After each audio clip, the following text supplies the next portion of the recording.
Pendidikan di Indonesia masih menyimpan segudang permasalahan yang belum terselesaikan oleh pemerintah. Orang-orang pendidikan kok bisa salah mengambil kebijakan? Yang tak layak jangan masih sangat besar dalam pendidikan SMP 75 tahun Indonesia berbeda Indonesia, kesenjangan pendidikan masih menjadi masalah. Assalamualaikum warahmatullahi wabarakatuh. Selamat siang dan selamat sejahtera bagi kita semua pemirsa. Perkenalkan, nama saya Alia Pramesti Cahyani dengan NIM 250511011430. Saya dari Prodi Pendidikan Bahasa Jepang. Apa kabar Anda hari ini? Yaya News kembali hadir menjumpai Anda. Sejumlah informasi aktual, informatif dan terpercaya kami siapkan untuk Anda. Baik pemirsa, kita masuk ke informasi utama hari ini, yang dimana Indonesia memiliki efisiensi pendidikan.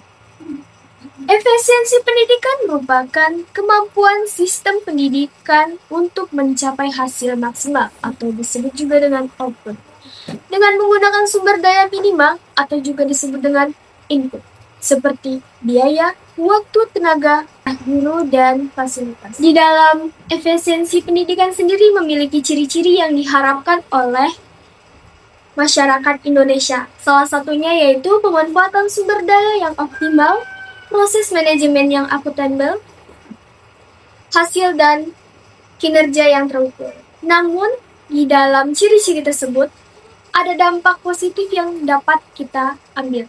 Salah satunya yaitu penggunaan anggaran yang hemat dan tepat sasaran, optimalisasi waktu belajar, pemanfaatan sarana dan prasarana, kemudian ada pencapaian tujuan pendidikan, menurunnya angka putus sekolah, selanjutnya meningkatkan angka partisipasi sekolah, dan adanya peningkatan mutu pendidikan, serta yang diharapkan oleh Indonesia yaitu lingkungan belajar yang disitu. Baik, dari dampak positif tadi, ada pula dampak negatif yang didapatkan oleh efisiensi pendidikan, seperti berita tersebut.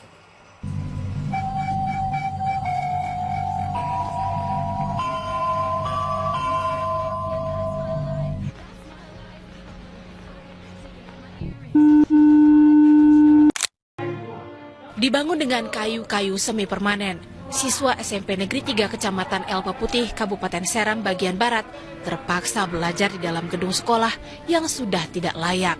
Atap bocor, dinding retak, para siswa kadang kepanasan, kadang kebanjiran di dalam sekolah. Belum lagi kursi dan meja belajar yang terbatas. Tak heran kalau satu bangku biasa untuk berdua. Tapi apa boleh buat, gedung sekolah ini menjadi satu-satunya tumpuan para guru dan siswa yang menuntut ilmu. Jumlah total anak tidak sekolah atau ATS menembus 3,9 juta jiwa di tahun 2025, terbanyak berada di wilayah Jawa Barat. Hal ini disampaikan Direktur Jenderal Pendidikan Vokasi, Pendidikan Khusus dan Pendidikan Layanan Khusus, Kementerian Pendidikan Dasar dan Menengah atau Kemendikdasmen, Tatang Mutakin, Rabu 23 Juli 2025. Menurut catatan Kemendikdasmen, faktor penyebab anak tidak sekolah diantaranya adalah tidak adanya biaya, harus mencari nafkah atau bekerja, menikah atau mengurus rumah tangga, disabilitas, sekolah yang jauh, dan mengalami perundungan. Sementara dari data pokok pendidikan atau Dapodik, Kemendikdasmen menyebut jumlah siswa putus sekolah tertinggi berada di jenjang sekolah dasar atau SD yang mencapai 0,16% atau sekitar 38.540 jiwa. Baik pemirsa, dari penampilan berita video yang sudah ditampilkan tadi, solusi untuk negara Indonesia tentang anggaran pendidikan terhadap efisiensi pendidikan adalah mengalokasikan anggaran secara efektif dan efisien melalui program yang terukur seperti pengetatan belanja yang tidak perlu, digitalisasi layanan dan administrasi sekolah, serta meningkatkan transparansi dan akuntabilitas penggunaan dana.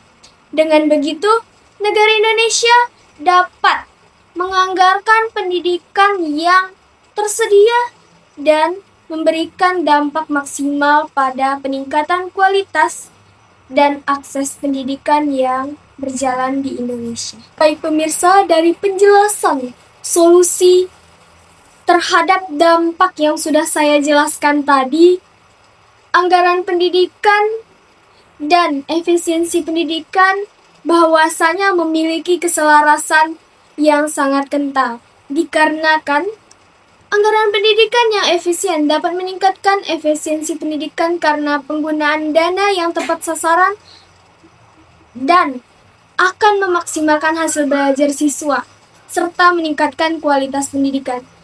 Jika efisiensi anggaran dilakukan secara tidak tepat, misalnya dengan pemotongan anggaran yang tidak strategis, akan berdampak kepada mahasiswa atau siswa yang ada di luar sana. Dan anggaran pendidikan yang selaras terhadap efisiensi pendidikan akan membuat suatu negara menjadikan negara maju karena SDM yang sudah sangat baik dan benar. Saya Alia Pramesti Cahyani, pamit undur diri.